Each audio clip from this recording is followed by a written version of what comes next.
Okay, finishing up the notes from today. For C, we do have a trig function, so it's going to be a little bit different just because it's a trig function. We're going to left that there. You can look through. Yeah. So your f prime, we've got a 1/2, and then the derivative of sine is cosine. So we've got a negative cosine. We're looking for those critical values, so we're setting this equal to 0. And we'll end up with the equation cosine of x equals 1/2. So anytime we've got one trig function, getting it on one side to see what it equals. So now needing to know that unit circle where our cosine is going to be 1/2 for reference angles of pi thirds, and cosine is positive in the first and the fourth quadrant. So x is going to equal a pi thirds and 5 pi thirds. When we're looking at those on a graph,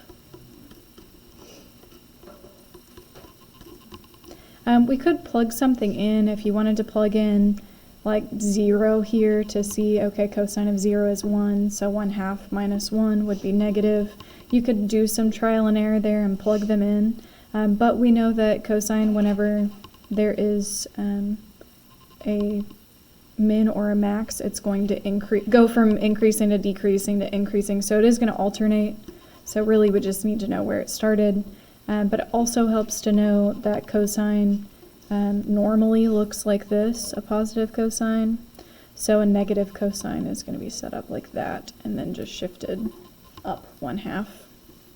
Okay, so in the end, for our pi thirds and 5 pi over 3, we went from decreasing to increasing, or positive to negative, for f prime. So pi over 3 is going to be a relative min.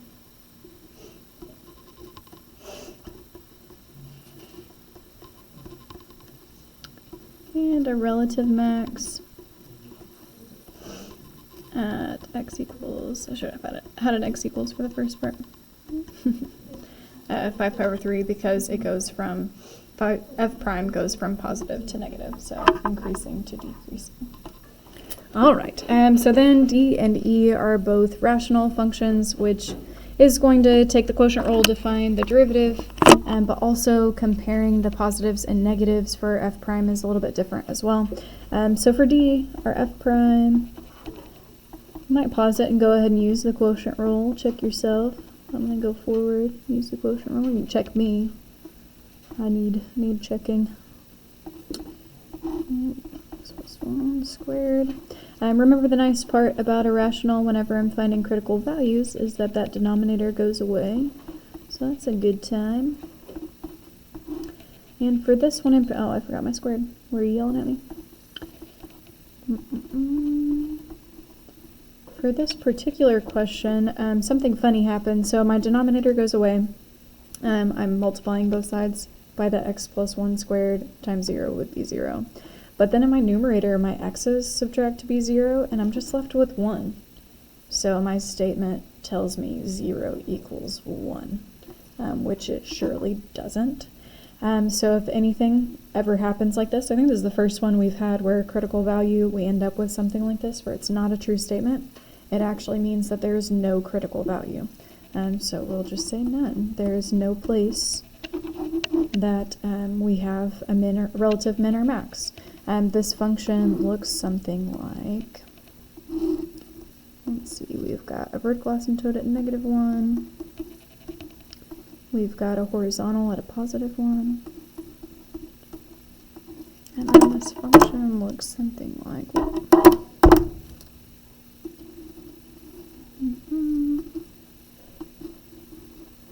So this happens sometimes with rationals where on the left, these functions where it kind of looks like a min, but actually these values are increasing the entire time. It never actually goes from decreasing to increasing. It was increasing from the beginning and increases the whole time. Same thing for this piece from left to right. It's increasing the whole time. It never decreases.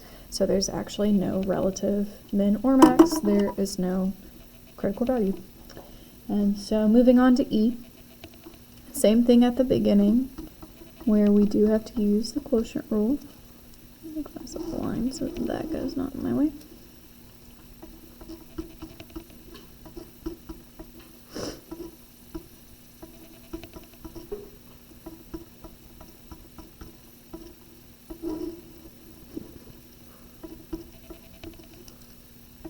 Again, the denominator is going to go away, so as soon as you've taken the whole derivative, once you set it equal to 0, it's really fine if we go ahead and say that it's just going to be the numerator involved. We have a 4x to the 5th minus 2x to the 5th minus 2x.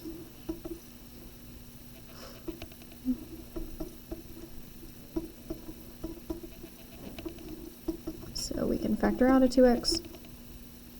We've got an x to the 4th minus 1, which means that we will end up with the same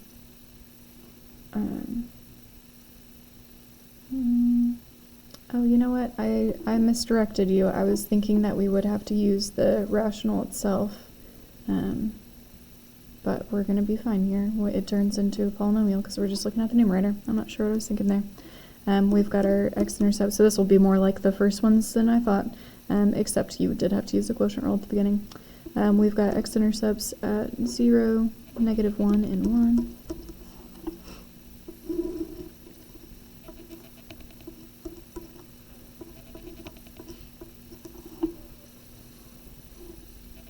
It is helpful to know that it's going to be crossing at 0, and then it's going to, oh, no, this is where it comes into play. Oh goodness, sorry.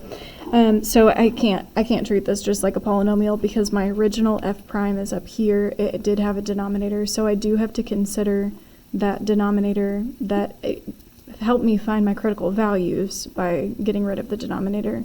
But whenever I am testing my values and looking at how to graph it, I do have to consider the whole function.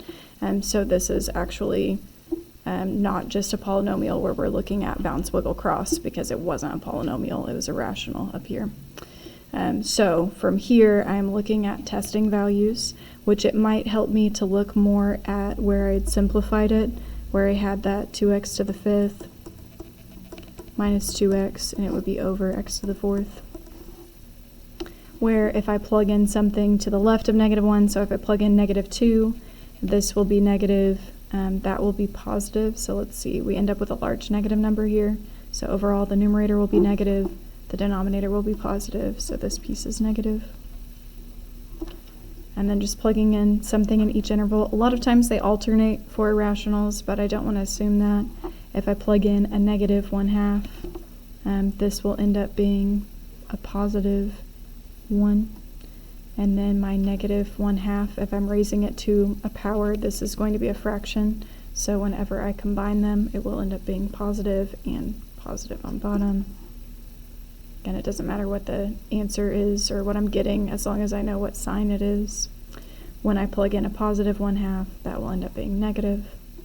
And then something to the right of 1, if I plug in 2, I've got this large number, -4, so that's going to be positive over a positive. So it's positive. Okay, so we end up with, at -1, we are going from, f prime is going from negative to positive, so we've got a relative min at x equals -1, and at x equals 1. It went from negative to positive there as well. And a relative max at x equals 0. Sorry, scoot up a little bit.